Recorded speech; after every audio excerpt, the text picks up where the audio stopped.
Welcome to RDO Podcast. You have officially joined the resistance. Today I'm here with John, and I don't want to say your last name wrong, but I believe it's John Vuong. Is that close? Yes, that's right. Okay. Yes, that's correct. Thanks for being here, John. I want to give you a moment to just tell a bit about yourself, who you are, where you're from, and what you're into. Definitely. Well, thanks for the intro, Eric. I'm now living in Toronto, Canada, born and raised here in Canada. I'm the fourth child of immigrant parents. They came from Vietnam. Actually, my mom was almost 9 months pregnant when she arrived here in Canada. Fled the Vietnam War, and so I was the fourth child. And pretty much, I I was born here in Canada, but my parents didn't really have much growing up, right? So we didn't have a lot um, in terms of what people expect in a Western culture and society. So my parents didn't know the language, didn't know anyone here for support, and really had to raise us through government housing, food stamps, and everything else, right? So for us, it was like living a Canadian American dream, but not realizing how good it is here.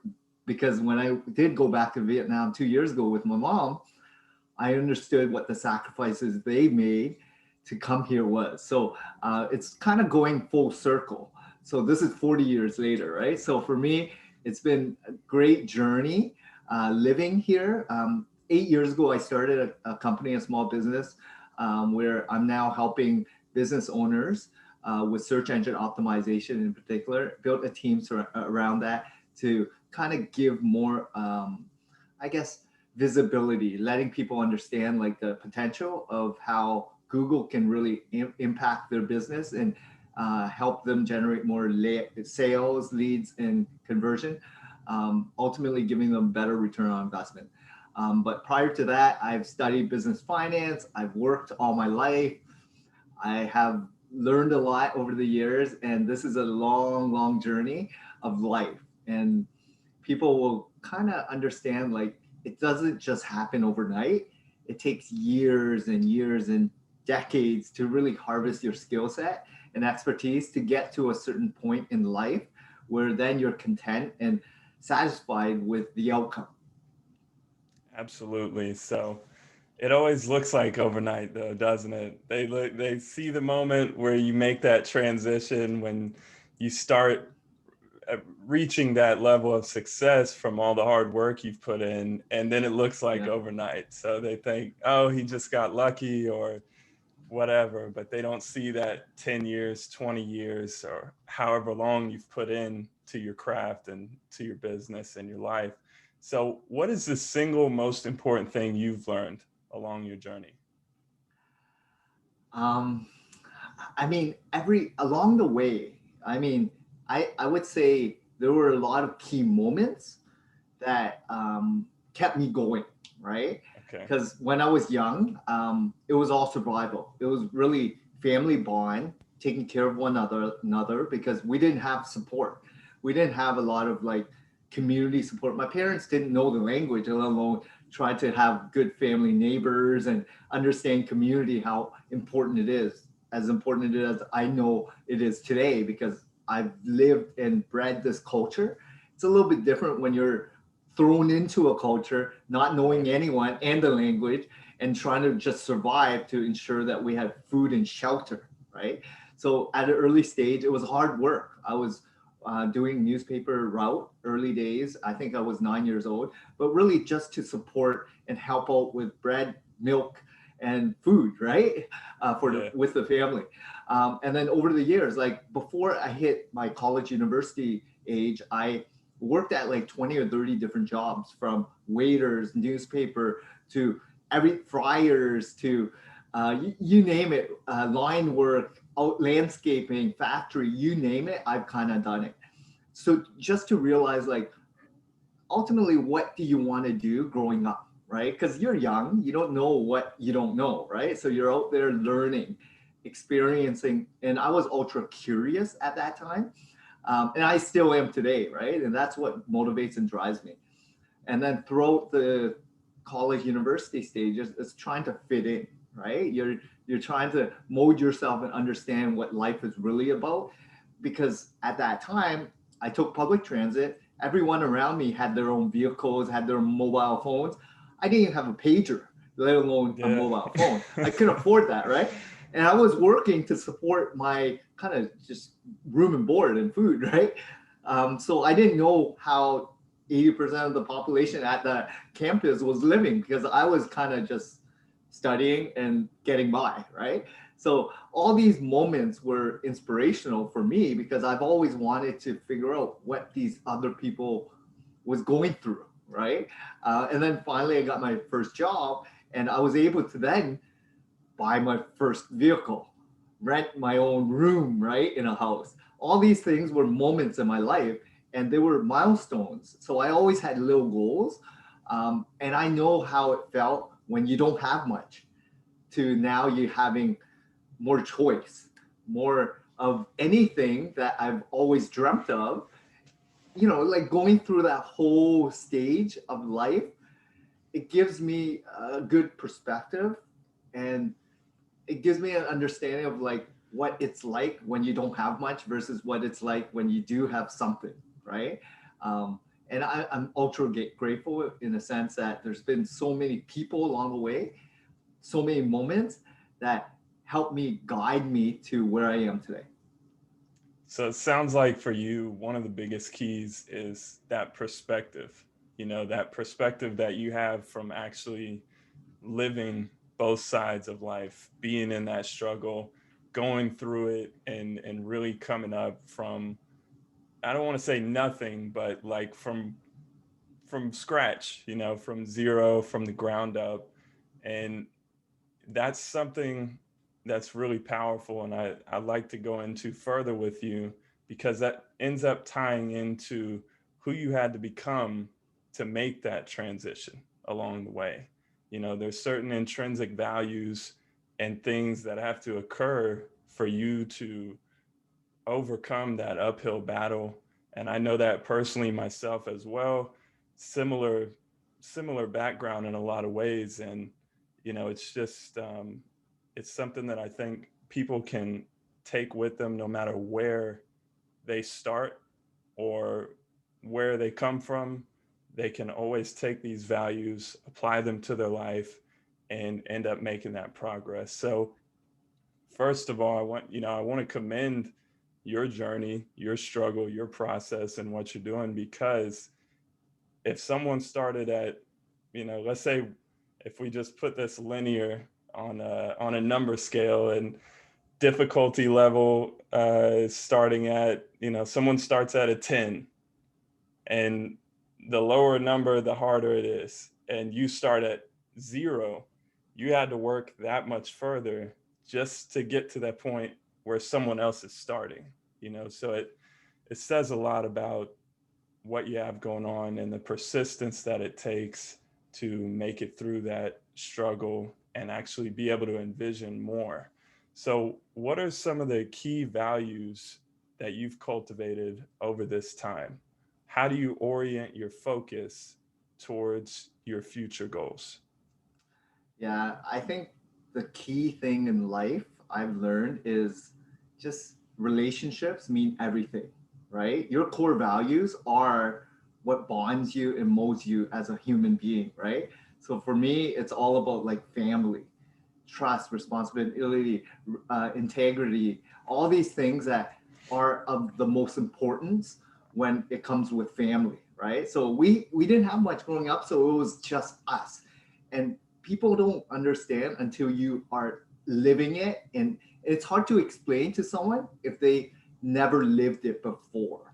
So if you are an immigrant, or if you've lived in a third world country, which is 80% of the world population, really, where they survive on $1 a day, they can feel the pain. They understand the struggles. They understand the pain that majority of the people like North America or Western societies don't even envision or understand or want have lived a day in their life, right? To then figure out like, wow, if you look at what you have, be ultra grateful for what you have, right? And understand that you have fresh water, air, food, shelter, bare necessities, and then you have choice on technology, like what we're doing right now, internet, computers, have a job that's sustainable to actually live and travel or do things. How many people would love our life? So looking back at what we have and being ultra grateful for what we, all these other people that would love to have, that's what life is about. Having a full world perspective in not just where you are, but what other people have and don't have.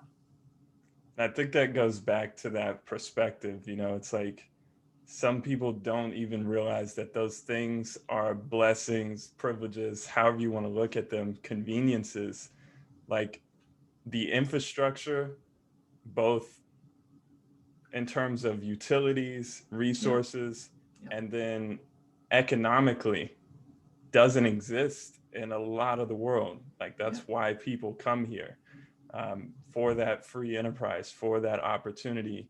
Even someone living in poverty here is still, I think I heard Jordan Peterson mention this. Someone living in poverty in the United States oftentimes still has a car, is still Yeah. living in a place with running water, you know, hygienic needs are met, Yeah. generally speaking, and your in poverty here is richer than 70%, 75% of the rest of the world. So it's still not a bad place to be, and that's that perspective, so and and it's so hard for people to realize that perspective. They're ingrained in their own culture for such a long period of time.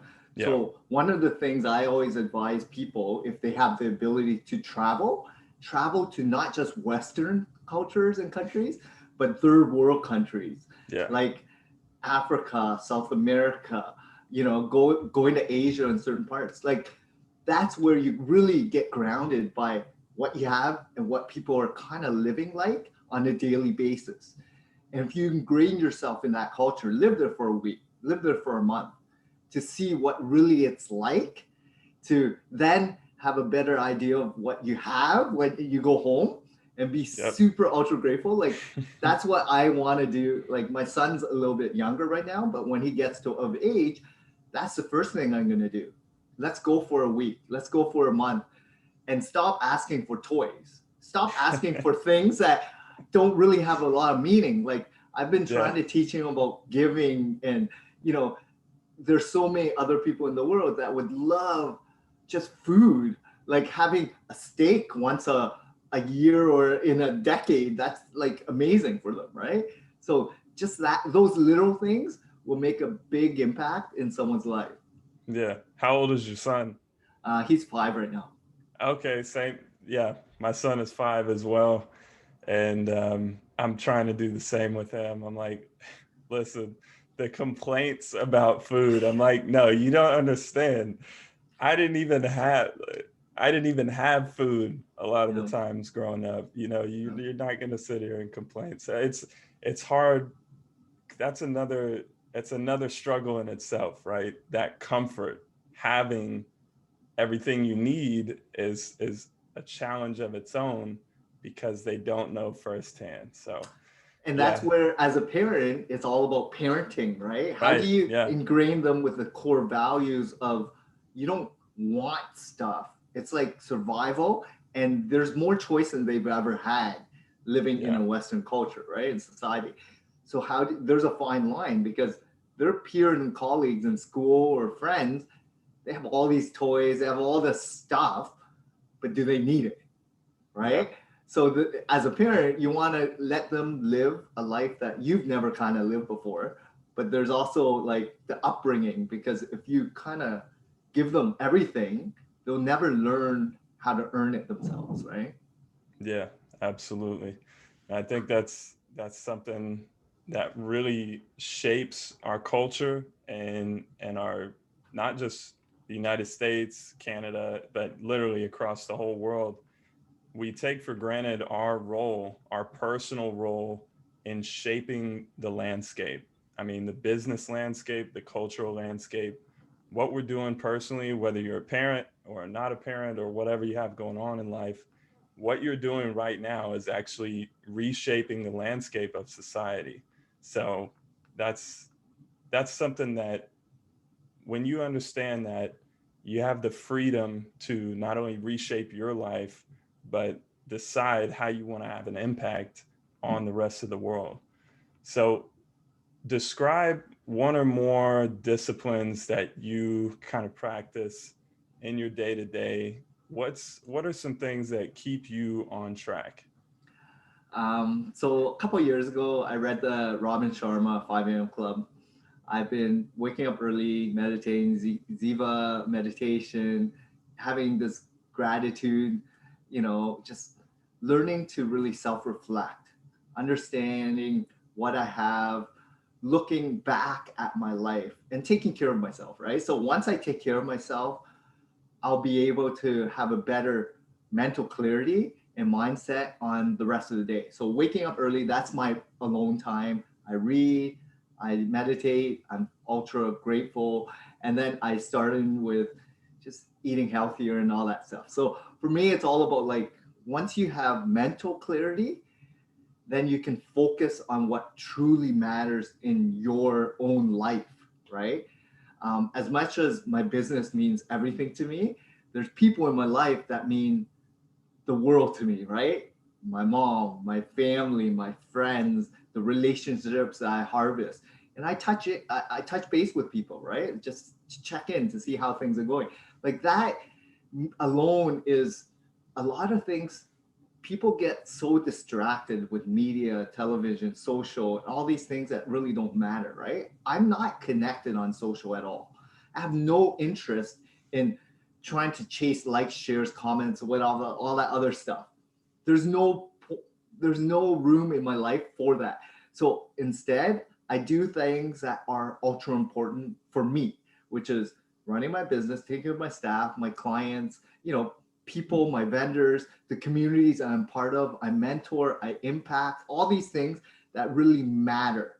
And then, of course, at 5 o'clock, I disconnect from all technology to spend time with my family because that's the most important thing in life, right? So, understanding what's important, what is not important, disregard and move on, right? And that's helped me become less stressed, helped me gain real clarity because I love reading. I love educating myself and connecting with people that resonate with the same values as me. If that is in alignment, then you're living a ultra happy, joyous life. But if there's any disconnect there, then you have to figure out why you're not happy, right? And once you have full clarity on what the purpose is, then you're like optimized. I like that. I like that. Yeah, I always preach, minimize, prioritize, maximize. That's my philosophy. You minimize all the BS, all the non-essentials, everything you don't need, cut that out. Prioritize what's most important, set those boundaries, and maximize, your, not just your time, but what you're putting all your time, your energy, your life into, because it seems like each day is disposable almost as we go by. And then you begin to realize, like, hey, it's 2021, a whole year went by. What did you do with 2020? It's been a crazy year, obviously, but yeah, I think it's very important to set those boundaries, and it always reflects in your life, how you're managing your time and prioritizing what's most important to you. So I want to get a little more into what you're doing right now. So a couple things stuck out to me. So you don't do social. Is this just personally or business as Oh, well? so personally, I'm not connected, but I have a team that does it because they love doing it. So I Okay. actually delegate for tasks that people love doing, but I have no interest doing. So I'll do things that interest me and Yeah. I enjoy doing. So when you get to a certain stage in your business, you can hire people to do things that you do not like doing because it's stress, it's time, and you might as well focus on things that you enjoy doing, right? So Absolutely. But I I enjoy mean, doing this stuff. Yeah. So you do use social profiles for the business? Yes. Okay. Yeah, that was my question. I was like, hang on. Yeah. Yeah, okay. Yeah, I personally, I don't like to engage either. It's just, for me, the utility for the business aspect is where it comes in, promoting the podcast, promoting whatever it may be. So, um, that said, let's dive into some more of the SEO topic and how you actually got started in that. Yeah, So, definitely. you were in school. Were you going to school for business? Yeah, so I studied business finance, but really in the accounting economics field. And Okay. I did a couple co-op terms in some firms, right? And it was all reconciliation, accounts payable, accounts receivable, and it was all numbers, right? Crunching in a spreadsheet and trying to like just match numbers. It was kind of boring. So for me, I didn't enjoy that. So therefore, when I got out of school, I got my first gig in advertising sales. And that's how I really learned what I enjoy doing. That's how I got started in, I guess, my business career or my professional career. So 10 years go by and I've been doing advertising sales, traditional media, as well as some dabbled into digital. And then I actually stayed at Yellow Pages for 5 years and I was doing sales there. So I would say in 10 years time, I was really a sales expert, right? Like just refining my art in sales. And then come 8 years ago, so 2013, that's when I started this agency called Local SEO Surge. I really focused on listening to my clients while at Yellow Pages and understanding their gaps, needs.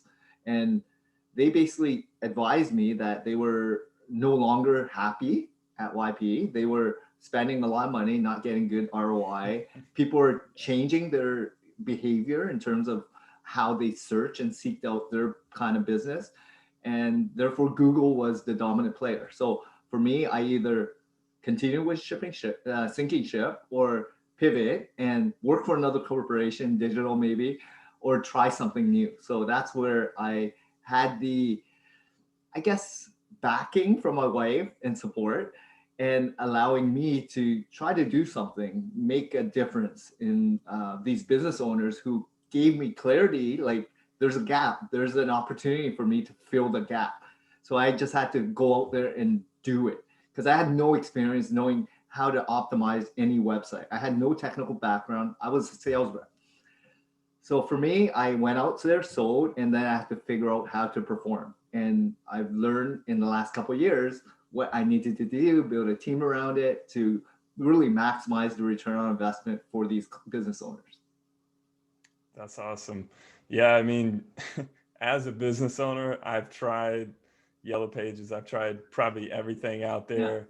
I even tried, some not so good SEO and marketing yeah, companies, and I've done a lot of it myself for the cleaning business, for a lawn care business that I've recently sold. So, yeah, I definitely understand the struggle, and that's a extremely valuable service. Like yeah. you're not going to run a business without it. So, with that said, I'm curious as to what are some of the key things a small business or a startup can do to compete with the existing businesses and kind of jump into the market and get rolling, even as small as like an independent operator, because that's what I do. I teach people how to start a service related business and go out there and actually start getting clients, start making money. I have a few strategies that I use personally and recommend and teach people, but I'm curious, as someone who is in the business, what are some key things people can do to jump out into the market? Yeah, so I always look at having a like having clear goals and aspirations, and understanding that your business is first and foremost. So you need to understand the foundation of running a good business, taking care of your clients, understanding the unique selling proposition, your pricing, your competitor, all those things matter. So before you get in, because a lot of people don't even know what they don't know. They've Right. been working as a tradesperson. They jump in as their service now business owner, but they have no business experience or knowledge or, common sense, right? So being a technician, which is a master electrician or plumber or whatever it is, it's different when you're running a business, because then you have to take care of customers, invoice them, operations, everything matters way more and it's amplified way more, right? So before you jump in, you need to know how to run a business. And then once you do that and you have a couple new clients, because SEO can only do good for businesses that know how to run a good business, because there's going to be gaps and people will see right through. If you're ranking, you get leads, but you don't deliver on your promises. Right. Right. And then you start getting negative reviews and reputation, and it pushes you down even further. There's things that cannot be replaced. And I always say, take care of running a good business. And I help good businesses become great visibly on Google, right? Because without that foundation, good luck. Because I can't even help businesses build a good website because they have no clarity on their client base, their service base, anything to really help me understand who their ideal avatar type client is. Once you understand that, then I can help you garnish more of those type of clients and leads through what we do for all clients, right? Position them as experts. So yes, building a website is number one. Yes, creating good content is another thing that's important. But I would say first and foremost, run a good business. And that may take you a couple years to figure out, which Gotcha. means I don't even take on clients if they're new because they Right. don't know how to run a business yet, right? They might have huge amounts of budget, or they might not even have a budget, but it doesn't matter because they don't know how to run a business. There's a Yeah. big difference. So I've learned at Yellow Pages, again, I was there for 5 years and I worked with thousands of business owners. And these business owners didn't even have technology. They ran businesses without the internet, which is, if you think about it, foundationally, they took care of their customers. They understand their value prop, service levels, price point, unique selling proposition, all that things that matter the most, core foundation. Then you bring that to the fold of digital, then it gets magnified because it's a lot easier to help someone that knows how to run a business. So Gotcha. then send everything along the digital is very similar to traditional, which is reputation management, reviews, third-party reviews, links, which is word of mouth, someone sending some information onto an association publication online, right? It's the same content. You put out brochures, you get an editorial in a newspaper. It's content creation online on the blog, right? You do social posts. Okay, you do some magazine brochure advertising. Very similar synergies, but because I've lived it in traditional, I understand digital. A lot of people are in digital, they have no idea about traditional, so they don't even know the core foundation of what matters in a business.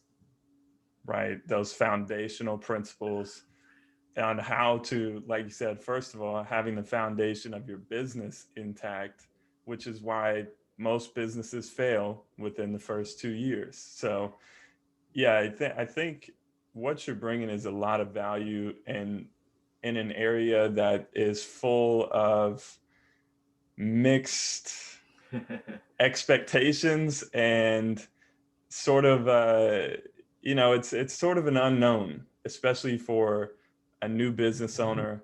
They want to go out, the first thing they think is like SEO, but they're not quite sure how to approach finding a good SEO company, how or the difference between SEO and SEM. And there's so many things being bombarded in the direction of the small business owner, so many sales pitches. They're trying to get you on Alexa, the Alexa network. They're trying to get you on SEO. They're promising 30 days. And the reality is it takes time, right? I mean, this stuff takes time to do it correctly.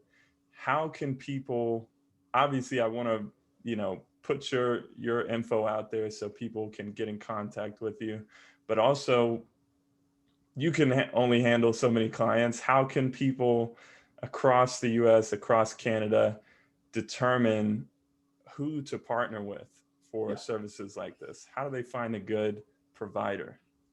So I love these questions. I'll just start with perspective is everything. Benchmarking is everything, and understanding, because today a lot of the, I would say, people that are millennials, someone that's maybe 20, 30, they're freelancers, side hustlers. They've been doing bootstrapping for a while and they're trying to take it up to the next level to run their own business, and they feel SEO is the way to go, right? Or paid ads on social or Instagram or whatever it is. Think about how hard it is to get someone to pay for a product or service of yours and give you money, right? When was the last time you paid for a product and service, and what did it take you to be convinced that that product or service is enough for you to pay for that product or service? So imagine you as a business owner starting off and you're brand new. What would it take for someone to trust you enough to pay for your widget, right? Product or service. So imagine you're brand new, like a real estate agent or a mortgage broker or whatever, versus someone that has 20 years and you're asking for the same amount. Right. Why? Why would anyone use you versus someone else? Do you think ranking on the first page will make a difference? Even though you're found, people are going to vet. They're going to back check you. They're going to reference check to see what kind of people you've worked with, right? So I always say, foundation, learn how to take care of your clients, run a good business, go get some clients that are going to pay you, right? To see if it's a viable business or not. Because people invest or they have funding, seed funding, VC funding, or whatever. They get loans and then they don't even know how to run a business. And then they burn through the money and not even know where to go. So, first thing, get some sales training. Learn how to sell your product, because without that, you're the biggest believer. You should be the biggest believer of your product and service. Without that, you cannot hire someone to sell better than you because they don't know it better than you, right? So get some training on sales, go out there, get some new clients, and then look at what your clients that are actually paying you, how do they consume content? So I would even not even start with SEO. I would say, look at the avenues. If they like podcast video, like on YouTube, or they like images on Instagram, or if they like blog content, like find out and then start producing content that resonates with your ideal customers. Start producing it, build your own list, get some clients in your hopper, right? Like good clients, and then focus on building a good website, then creating good content that speaks directly to that avatar of your ideal customer, and then keep producing it, because it's consistency, it's long-term longevity. And if you know that you're going to be doing this for 5, 10, 20 more years, then definitely invest in SEO. But if you don't know if it's a real business yet, play with ads, Google ads, Facebook ads, Instagram, LinkedIn, whatever, flyer, newspaper, magazine. Play with ads to see if it's something you want to continue doing for a long time, because not everyone's suited for business ownership either. It's a dream, but it's not really fit for everyone. And you'll Right. find very soon if you're gonna enjoy it or not. Like, what brings you happiness? Because there's a lot of, roller coasters. There's a lot of pain points. There's a lot of struggles. There's a lot of rejection, and you don't know if it's gonna pay the bills either. So you have to be in a good state of mind and mental clarity and perspective in terms of like, what are your goals? So all these other things matter more so than just the actual product or service that you're doing or providing for your customers. So it really starts with that mindset, and I'm a firm believer. Everything starts with the mindset. Yeah. The condition of your mind, body, spirit, whatever it may be, this is going to lead you on your own path. Yeah. So I think one of the important points to bring up here is like, this is obviously something that you're passionate about, you're interested in. And I think that's the first step. Like, Of course. if you're starting a business, if you're trying to grow some any operation, you have to be passionate about it. You have to have an interest in it to where it's almost like it's not work.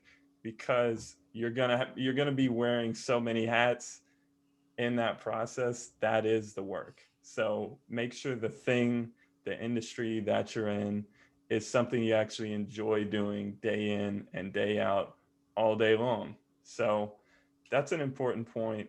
I'm curious as to, on your journey, if you had any single moment where, and it may have been more than one moment, but if you think about something regularly, like even to this day, a moment where you thought about quitting, or a moment where it was just a really key deciding moment for you, defining moment. Is there anything that comes up to this day on a regular basis?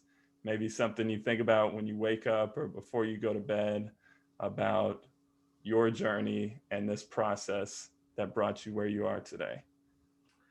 Yeah, I always self-reflect, right? I always look back at how lucky and fortunate I am to be living in a Western culture like nation, right? Canada, US, because that right there alone has allowed me the opportunity to make more of an impact. If I were to live in Africa, right? Just there alone, it's all survival. And people may not live past 50 or 60 because of their circumstances. So for me, I'm always ultra grateful, and perspective wise, like I always look back at what I have and not try to continue chasing, but being grateful for what I have. Like just being happy. I mean, I'm so lucky to help others understand like the importance of what we're doing for business owners is a lifeline for a lot of them, right? Because they're community leaders, they're foundational business owners that have families themselves, right? And they want to make a difference in the community. And that's who I resonate with the most, right? So that's why I'm continually doing what I'm doing. I wouldn't be going after big box corporations that only they care about is like top line revenue and shareholders and everyone that has a lot of money. Like I focus on the real people that really need it, and that's ultimately what you need to figure out where you fit in the mold, right, of your business.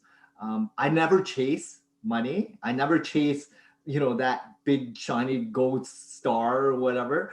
I actually do things because I believe in my values, right? Like do things the right way, be honest, transparent, and give people what they pay for, right? So give them value, give them good returns, and they're going to stick with you for however long they choose to. But don't pressure anyone. Let them make their own decision. Let them figure it out who they want to work with, and just enjoy the process. Enjoy the moments. Enjoy everything you're doing because you bring something to the table that people can't do themselves. And that's why they're paying you to do it. And when you start understanding that you can't, help everyone, you can't satisfy everyone, but you can at least let them guide them to the right decision. Because with SEO, there's so many vendors. In-house, you can hire contractors, outsource third world countries, any country in the world. But who do you want to work with that resonates with you as a human, right? So for me, it's relationships. It's all about like transparency. And I have some experience now and I have a track record, right? And I always tell people like, I help family run businesses, which are usually the small, medium sized businesses, and I help them be a part of their family run business. So I'm like an extension to their family run business, but we're pretty much SEO, right? So we help them grow their business, but we are not in their business. We're just trying to expand their visibility and search results online so that they don't have to worry as having that burden, but they get the fruits and the rewards off it because that's what we do. We're experts in that field to help them magnify their search results and their service offering online. With all things considered, technology has been a growing trend. We all know that. But with the struggles presented in this last year, We've obviously had a lot of businesses go out of business, first of all, which is extremely unfortunate, but that's kind of the delicate balance that things were at that time. Are you seeing a trend where we're having more businesses coming online because of the events of this past year? Are we seeing more people rebuilding, starting new businesses, and really getting into the virtual space? What are you seeing right now? Yeah, so there's always a constant need for our service, right? People understand that bricks and mortar um, is not the same as it once was.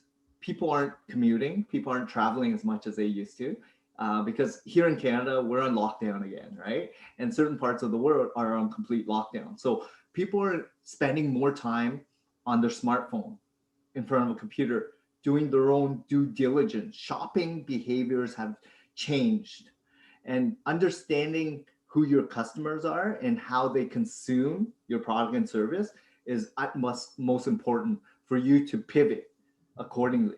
So you as a business owner, you want to understand the gaps and opportunities and understand how you play and get in front of more of your potential prospects seeking out your product and service. So for me, there's always going to be shifts. There's always going to be new technology, new platforms, new everything.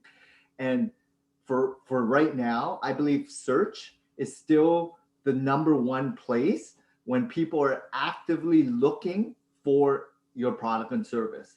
Yes, there's different platforms. If you're looking for a product, for instance, you'll probably go to Amazon or Etsy or the brand that you're looking to purchase. But if you're looking for a service like a dentist or a plumber or a lawyer or something, you're probably going to go to Google because it's a larger ticket item. You feel Google's done the best job they've done to vet websites or business owners to match them with your type of history online, right? And then they're going to sort it. You can pay for ads. You can look on the map and below. But if you're there, you have an opportunity to at least be visible and win that prospect over. So that's my job, to help you become more visible. But then it's your job to take care of your customers. So, there's always going to be competition. There's always going to be good and bad in every industry. And you just play by your values, right? Like, look at the long term. If you plan on doing this for many, many more years, reputation is everything. Take care of your base, take care of your customers, understand, talk to them, understand the gaps, understand technology to a point where you can then predict how your next 10 customers will come from, where they're going to come from. Because reliance on referrals is not as core, like it's not as like before technology. A lot of people would say word of mouth referrals is their number one bread and butter. But today, people who are doing their vetting still go to third-party review sites. They're still going to check you out. They're going to Google your brand, Google your competition. Yep. So, behaviors have changed. Consumers' behavior has changed. And they're going to check out 14 asset pieces that not just your website, but your social, how engaged you are, how often are you posting. All these other factors play subliminally on psychology of your human purchasing power, right? So understanding how consumers shop today versus 5, 10, 20 years ago is so critical. And then it can allow you to predict what's going to happen next year, 5 years from now, right? Unless there's new trends coming up. For sure. So I'm curious, I've seen you've been on a lot of podcasts. How is podcasting integrating in today's marketing? Is that a factor in ranking and helping get that exposure across the internet? Yeah, so podcasting, very similar to like YouTube video production. It's another form of content that people are consuming, audio content, and it's a different form of way of people ingesting your information, right? To become more of a thought leader. So there's a lot of ways to get your brand out there. You can put your ad on radio stations. You can put yourself in print media or trade shows, right? That's traditional. But today's world is YouTube videos. You can do podcasting. You can do social, right? Like go on Instagram, Twitter, or Signal. That's a new one. All these other platforms, or you could write content on blogs. And you don't know how your customers are consuming the information. So usually it's evergreen content that allows for it to stay for a very, very long time. That's what evergreen is. And it's not time dated stamped. So it's going to stick online. And hopefully people who are ready, who are following you or following that topic may find you. And it's just one of the multiple touch points, how people will then show comfort in coming to you or not, right? If they like what they see or not. Right. And I don't rely on it as a sales source. I do it because I enjoy doing it. I like educating people and I have fun doing it. And whatever comes out of it is great. So my perspective is continue doing things that you enjoy, have fun, and everything else don't do, right? So I enjoy Right. this stuff versus my focus is to grow and scale the business doing this, because if that was my sole reliant, which is podcasting, I wouldn't be in business, if that makes Right. sense. Yeah, no, definitely. You have to start as Simon Sinek has, Then why? yeah, start with why.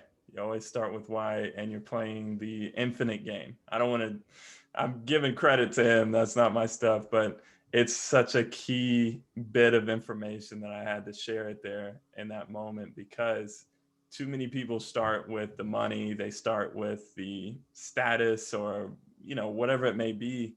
And, I think this leads to a deterioration and the level of quality, service, and value that people are presenting, whether they have a professional career or business, whatever it may be. You have to start with your why, and you really have to be passionate about what you're doing in order to move towards what you want and away from what you don't want, and actually provide that value, that valuable service to your market. So, with that said, you've got a lot going on. You're doing the podcasting, you're growing your business, you're providing a valuable service in this industry.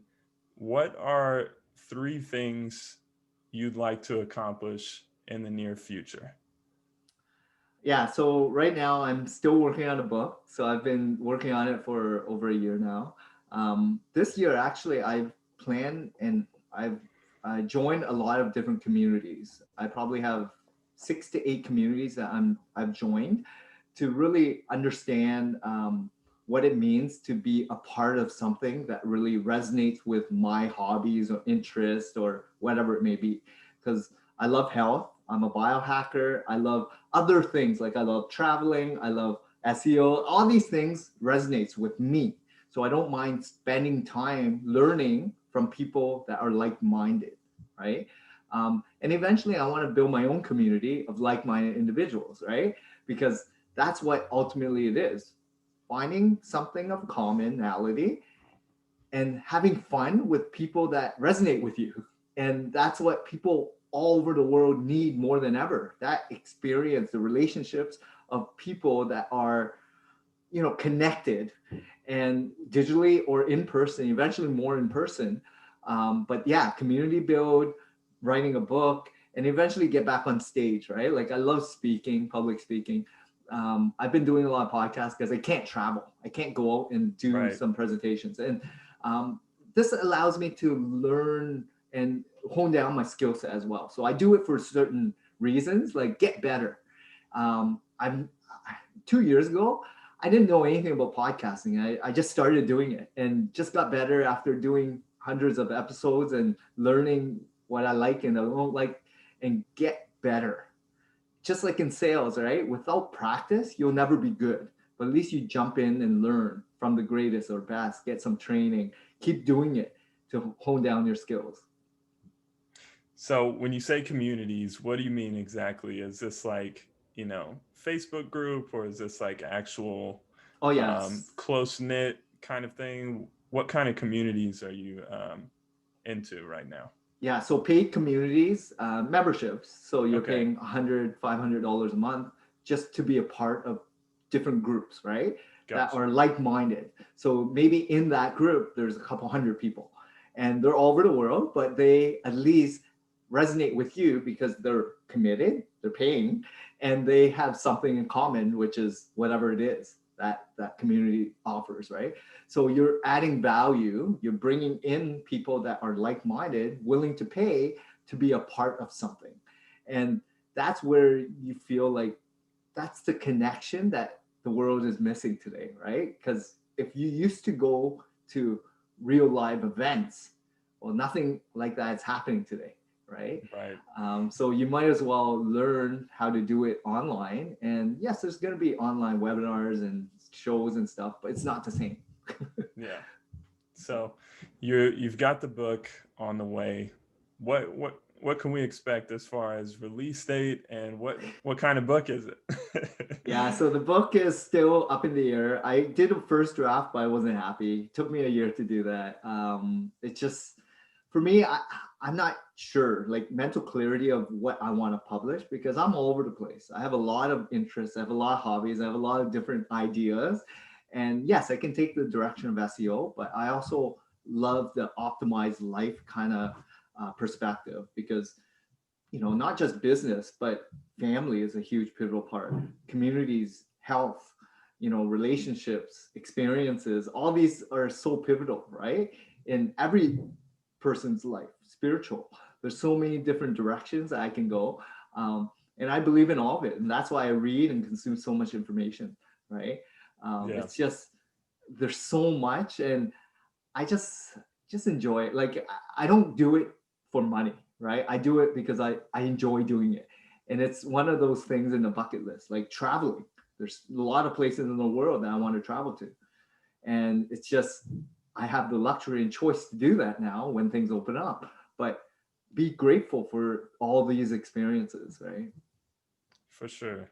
Well, I see you investing in yourself. I definitely understand the multiple interest thing. I have the strength and the weakness of getting into too many things at once, and then wanting to put it all out at once, wanting to put all the information out at once. But I think you may end up writing several books, and each one may be focused on getting someone from A to B and the mindset, and the next one could be A to B with the SEO or business or whatever it may be. So I think there's definitely a lot of value to present there.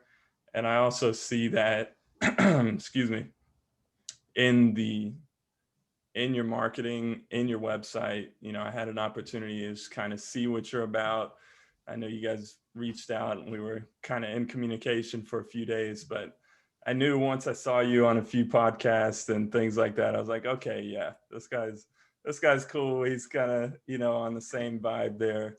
So, it's definitely been a pleasure to have you on the show. I want to give you an opportunity, to think about whoever may be listening right now, whether they're a small business owner, whether they're at ground zero, whether they already are in a chosen field, whatever their position may be, what do you want to leave that person with today?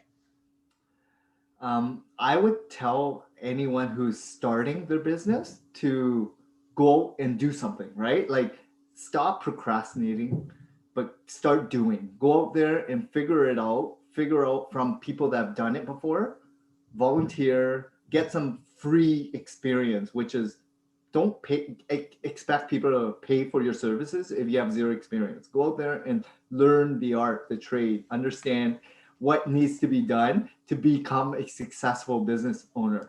And what does success mean to you? You need to have clarity in that as well. But go out there and do something because there's a lot of people who are trying to hack the system, figure out quick, fast, easy ways to make money.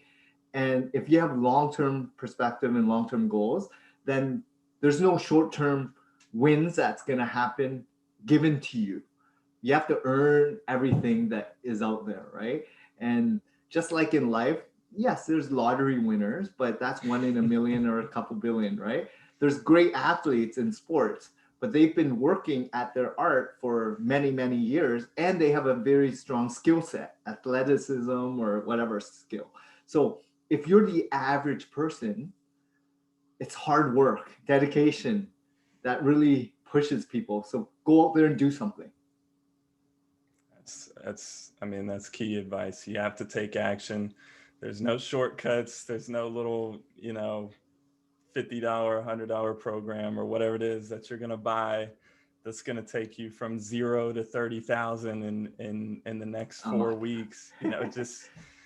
It doesn't work like that. So don't fall for the snake oil. There are no shortcuts. You just got to do you, and you really got to give 100%. So thank you, John. I think that was some great advice. I loved having you on the show. I'm going to bring this to a close here. So I really want to take a moment to just acknowledge what you're doing and really emphasize how much value was actually put out in this podcast. I know it's kind of seems like nothing, just seems like, we're just having a conversation, but these are the conversations that need to be had for the people who aren't exposed to this on the daily. They don't have access to this kind of insight and information, and they're able to actually find it here.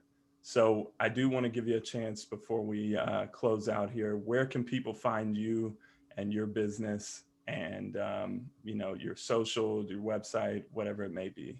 yeah, definitely. Well, thanks a lot, Eric. You can check my website out. It's www.localseosearch.ca. But make sure when you're looking at SEO, look for an agency or a contract, an independent person that resonates with you, because no matter what, people are going to sell you. Educate yourself, be more informative so that you're asking the right questions, and make sure they're in the same playing field as yours, right? And if that fits your long-term perspective, then inquire, do reference checks, right? And make sure they're a good fit. And then, of course, I have my own podcast as well. But it's all about what me and my VP of sales done in our previous job. So we both worked at Yellow Pages. I was there for 5 years. He was there for 30 plus years. So just having been able to work with tens of thousands of business owners, we understand how businesses, traditional businesses run, and what matters and what it means to have a core foundation of running a business. So that's what we bring to the table. It's called Local SEO Today. A lot of good, valuable nuggets and insights on how to best practices, tips on running a good, successful small business. Excellent. All right. Thanks again, John. I'm going to close out here. You guys know the mantra: you have the power, you are the solution. Resist, defy, object. Take care of your world.